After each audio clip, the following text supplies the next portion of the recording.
Hi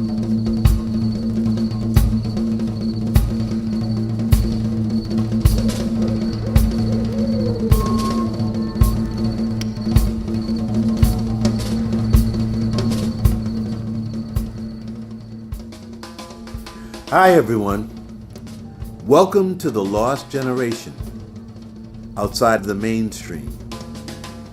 My name is William Hooker. I am a musician, poet, and part of this generation of artists.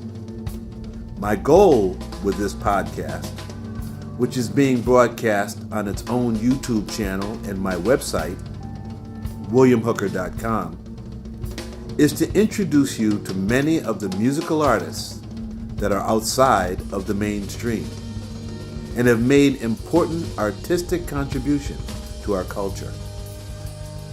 I have also interviewed producers of the music and many fans and supporters of this work.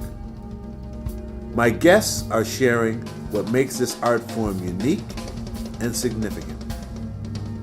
I hope these conversations will inspire you to listen to the music, which may change you, and the way you view music, which again is outside of the mainstream.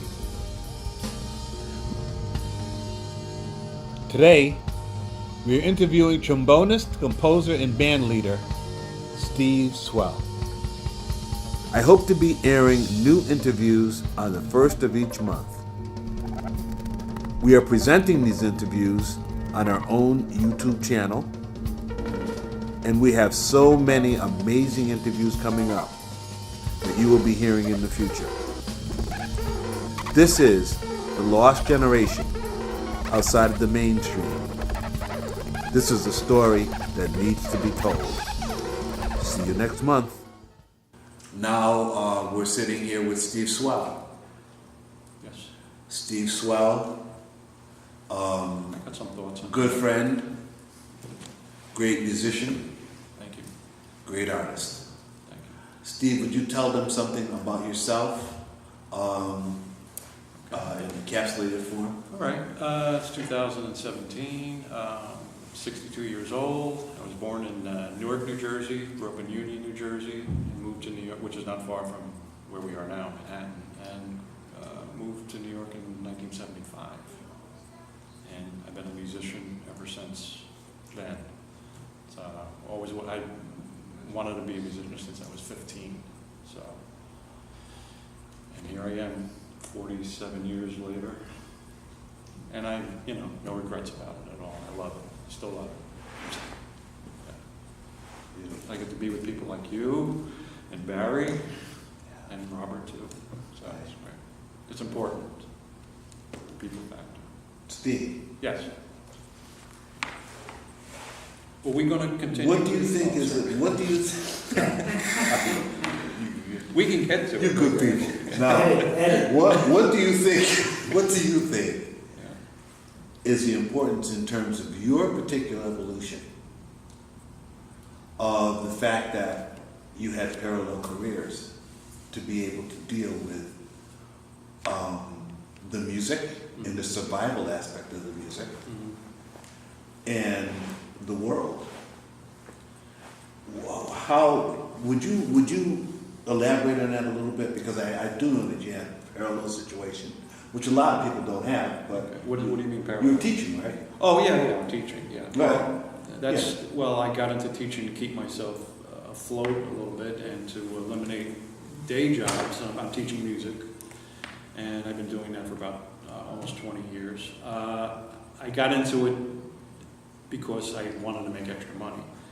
But what I found after just doing it for a very short time, and my first group of kids and students I was dealing with were autistic kids, special needs kids, and I fell in love with it. And even though I have mostly mainstream kids now, I still love it, and I feel I'm giving something to them. And it's not just music; it's beyond music. It's you're a teacher, you were retired, right? And you're teaching them everything from discipline, how to think on their feet, and just how to behave as a person. And I think that all comes into play as any kind of teacher. So I still like that. I think it's important. Right. That helped me to survive and to play the music that I wanted to play. Yeah. To be really honest with you, I never really had to. I never got into the situation at a certain point of whoever pays the piper calls the tune. Mm-hmm. Right. I completely stopped in that vein. Yeah. No, I agree with you. I mean, I haven't given up my whole career. I'm lucky enough. I started it.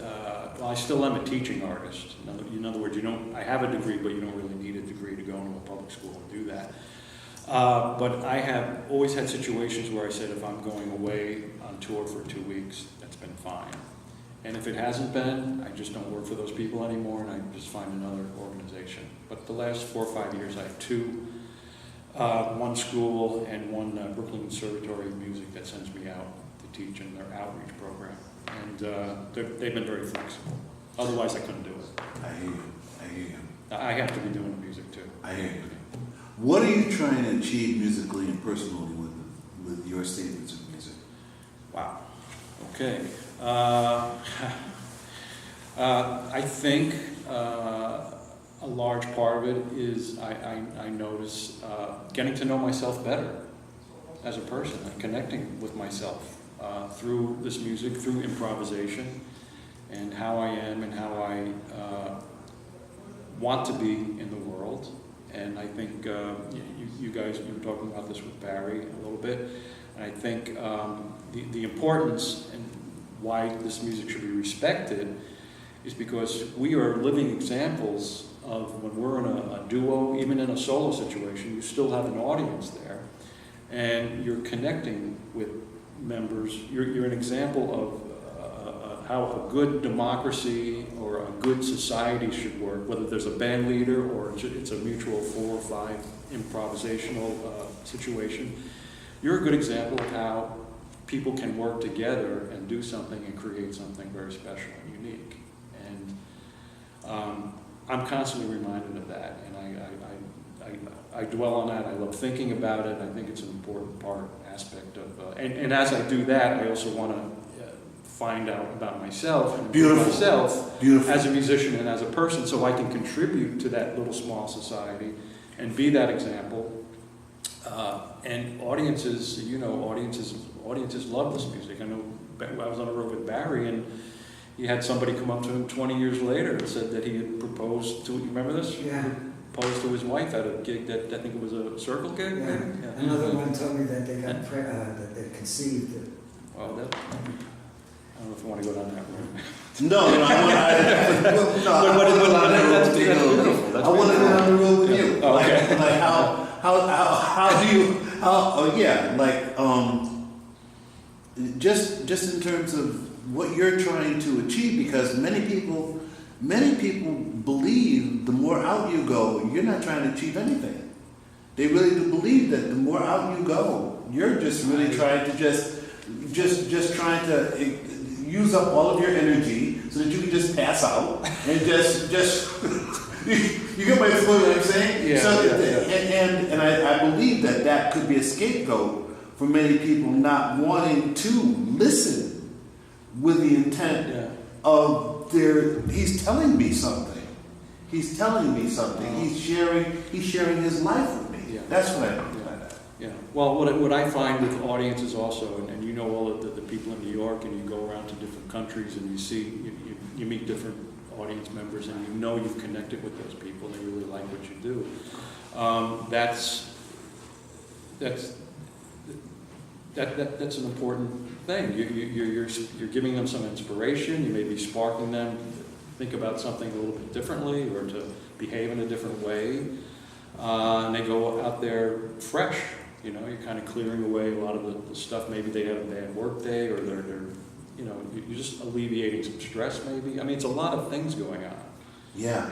And for me as a musician, it's a lot of factors. It's not. I'm also looking as far as you were talking about, just playing crazy and passing out. That was just an example. I thought out there. No, people say you're just playing and you're not really doing anything, but you're searching. When you're in that environment on stage with 4 or 5 people, you're searching. You're trying to communicate, trying to find a different sound to contribute, trying to find some idea, some line.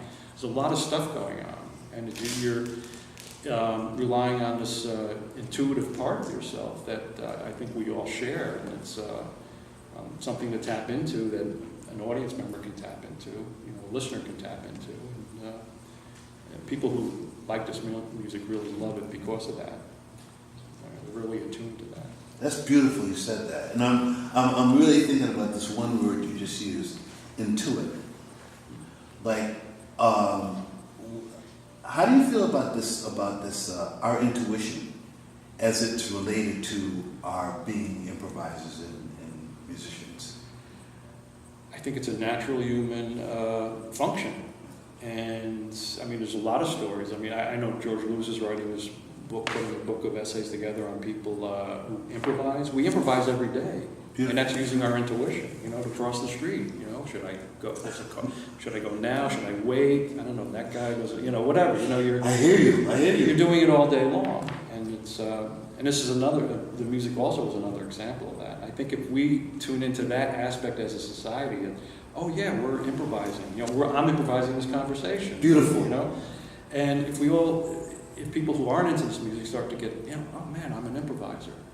Just by going to work, driving my car, or being a doctor, is the famous Lester Bowie quote. Who do you want as your surgeon? A surgeon who's really familiar with improvising, or one who's not? You'll take the doctor who's a good improviser, of course. And I think that's also a way to get people interested in this music. If all of a sudden everybody, the truck driver, the taxi driver, they realize they're improvising. Mm-hmm. Hey, this music. They're improvising too. Wait a minute. We're doing at what point did you actually say to yourself, okay, all right, this improvising is very, very important to my life, and I'm conscious of it. Can you recall a particular part of your day-to-day existence that you actually remember this happening to you? Because I can remember it. I can remember it explicitly. Yeah. Well, I going back, when you're asking Barry about the first time that this music did something to me, I have a specific thing also. Could you share with us? It was hearing Roswell Rudd on the radio. There was a WRVR in New York in the 70s. I remember Riverside Church, right? I remember it. And Just Jazz with Ed Veach, I don't know if you remember him. I remember him too. And he would take an artist and play their discography in order. And I learned a lot of my jazz history listening to him.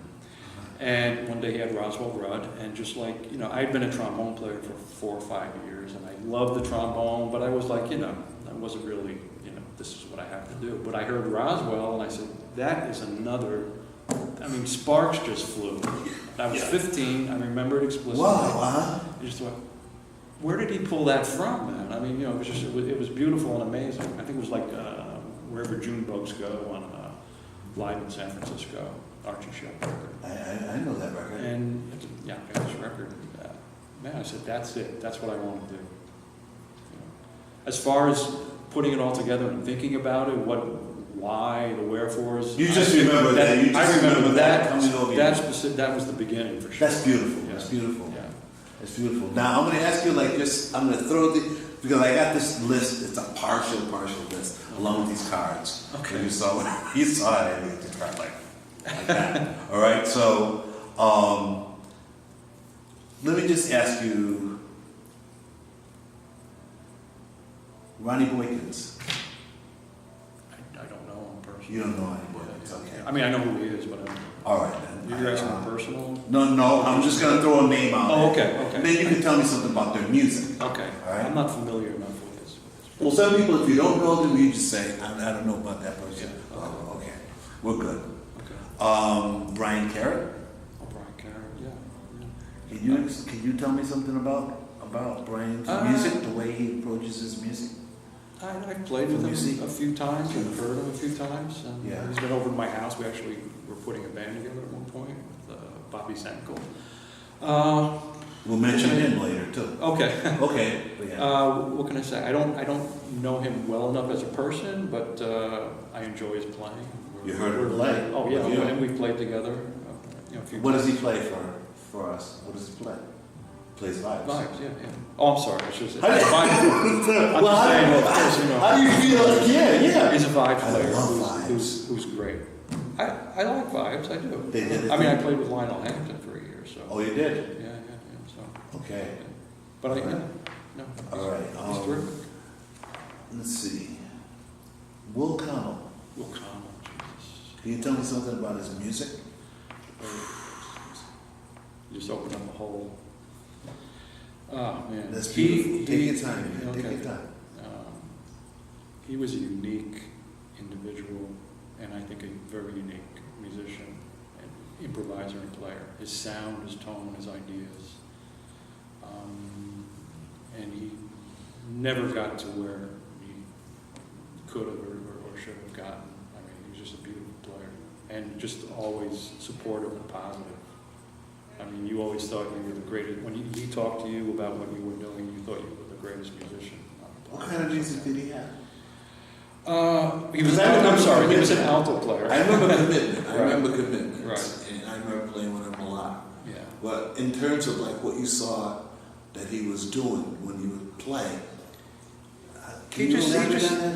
He's just one of those alto players, and there's a few of them like Jamil Mundak and Rob Brown. I really like. They just have a very unique sound. I want to call it sort of like just a little bit in the crack somehow. How do you mean? It's just not. It's just the intonation. Maybe they may be working in microtones. I don't know. I mean, we never really specifically discussed that together. Yeah. But I think he was a very original thing. He used to read the New York Times from cover to cover every day. You know, I mean, And put it into his music. Probably. Okay. You know, I mean, That is music. yeah. How would you be able to tell? If the I'm New York asking Times myself is- that question. Oh, too. I don't know. Yeah.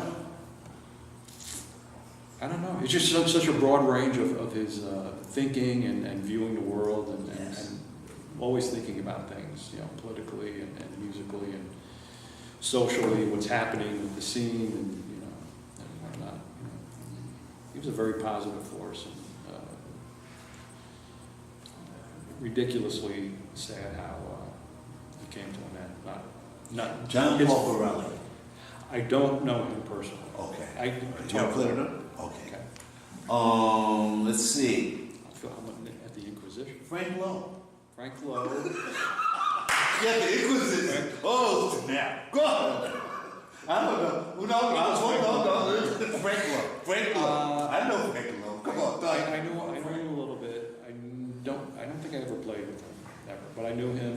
Tenor saxophone player. Yeah. Fantastic. Yeah. Saxophone player. Yeah. I have one of his early records, Fresh. I remember I bought, before I met him even, I had that record. Terrific, fantastic, original saxophone player and improviser. You mentioned Bobby's ankle, so we'll go back to Bobby, because obviously that was Okay. a... Yeah, I mean, it's easier for me to talk about people who I've spent more time with. That's right, but see, I'm trying to throw you like... Yeah, no, it's okay. All right, yeah, beautiful. Bobby's ankle. Bobby's ankles. Uh-huh. Also, he's kind of coming in a little bit, alto saxophone player, coming out of maybe the Jimmy Lyon school a little bit. Fantastic force in Philadelphia for music. Philly, uh-huh. Yeah, and just a terrific player. Very generous guy in terms of his knowledge and what he knows. A beautiful writer and composer too. I was doing his. Would you elaborate on that? Like, Well, yeah. he surprised me because he asked me a few years ago to come down and do his Warriors of the Wonderful Sound, which is actually something out of the Lotus Sutra that I wasn't aware of. He's also a Nichiren Shoshu meditator follower, which I was briefly, but he's been doing it for over 20, 25 years or more. Anyway, his big band writing, just wonderful music. I mean, really kind of elaborate, a little complicated, but the sound and the feeling and the emotions are very original stuff. So I played on that band a bunch of times. And he also teaches in the prisons for like 25 or 30 years. Great, Teaching great. private lessons to inmates, which I just think is an incredible side story. Talk about parallel careers. I mean, that's just, you know. Do you remember Marco Niti? Of course, yeah.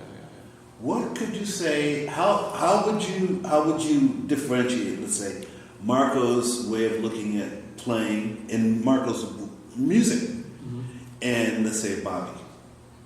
What's the difference between those two? Well, in your mind? Oh man, it's hard to say. I know Marco. I played with him.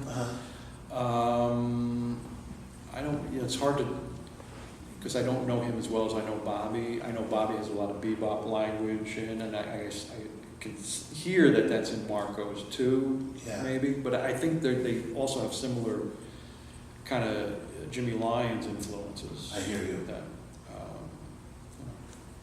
I enjoy his playing. I've heard him we played together a few times, maybe a dozen times. I'm going to ask you one more question, okay? Yeah. We'll see what's happening. No trombone players? Huh? No trombone players? William, before you ask, hold on. Maybe harp players or something. I would. Okay. Harp players? Yes. I know Zena Parkins. All right. Tell me about her. No, I don't know that well. You played with her, though. Did I? I did. I might have. I did. I might have. But I will say this. Yes, please. Zena Talk about and it. who's the other Parkins? Andrea. Andrea Parkins. And Andrea has a sister named Lisa Parkins, I didn't know that. who was I went back to school to get my bachelor's degree 2 years ago. And Lisa Parkins was my mentor. You're kidding. Yeah, teacher. This is like Pittsburgh someplace? No, in SUNY. No, they're from Pittsburgh. This was at SUNY in Manhattan. Oh, okay. Yeah. So that was a surprise. Well, that's So at least she knew what I was that's a doing. crew. That's a Yeah, crew it was right there. great. That's a crew. Yeah. You know, my question is this, and you can take it wherever you want to take it. Are we too esoteric and more abstract than people can handle? I don't think so. And if so, and if not, what does that say about the society we're in right now? Oh, God. There's no one answer for that. I don't think we're too esoteric. I think there's a lot of, I know the people I play with, whether we're, even if we get into some insect music or some textural things, I think there's energy in there. And I'm looking for that in emotion. And as far as people not getting this music, I think they just haven't spent enough time around it. And that's due to a lot of factors like, you know, we're selling more hamburgers than we are selling the idea of creating something. Yes, Steve. So, and it's not, it doesn't have to be this kind of snobbish way. I think people look at art and artists, and unfortunately there are musicians and artists out there who exemplify that kind of like a little There's bit a lot holier of than people in thou. every profession. Yeah, exactly, Yeah. exactly, You know? exactly. So, but I think I've had a lot of experiences where you're playing in the clubs, happened to be in Zebulon, and there was a couple, I think they were from Spain actually, I or remember Italy. that place. And we were playing, and it was all free, Mhm. and people were loving it. It was great, it was crowded. And I walked over to get a glass of water at the bar, and this couple, I think they were Italian, I said, we really don't understand this music, but we were seeing everybody else enjoying it, so we were trying extra hard to try to get it. And could you tell us a little bit more about it? And I thought that was amazing. I don't know how many people would do that, but That's such an open statement. Yeah. I think if we just keep doing what we're doing, I think people will get it eventually, and I think there's a lot of ways to go about it. There's such a hardcore worldwide group of people that love this music, and we know who they are, and and there's younger people too also coming to things. Steve, that's beautiful. That's beautiful. You opened up another door. That's what we're doing for each other You opened up too. another door because really, I mean, people come at us sometimes and like, you know, why you gotta go there? Why you gotta go there? Like, that's who I am. Yeah. That's why I gotta go there. I mean, you know. Yeah, right. It's not like you're going any place. It's like you're just being. And so that's why I asked you that question. And that's also a good example of being a musician, being an improviser. We're just taking everything that we've learned. I actually got this from William years ago. Everything that you've learned Is to he that here? point. William Booker's here. Is he here? William, Oh, yes! Go on. sorry, I Yeah. forgot what I was saying. What you were saying. Go ahead. Michelle was talking about something. I'm sorry. Oh no, just gaining all the knowledge we have up to that point, and then we're just sharing it, what we have, and we're just being, because we've, I studied, I've listened, I've practiced, like whatever I've done, and I'm at that. Now I just got to be what I am and contribute to the whole. You're a treasure. Oh man, Thank you. thank you, William. So are you. Thank you, man. You're And a I treasure. love your poetry Thank you. with your You're a playing treasure. too, man. Thank you. Really, thanks. Thanks for doing this. Thank you. All right. Yeah, man. Thank you for tuning in. In months ahead, you will have the opportunity to hear from many more Lost Generation artists and supporters. If you haven't already, make sure to subscribe to hear upcoming episodes.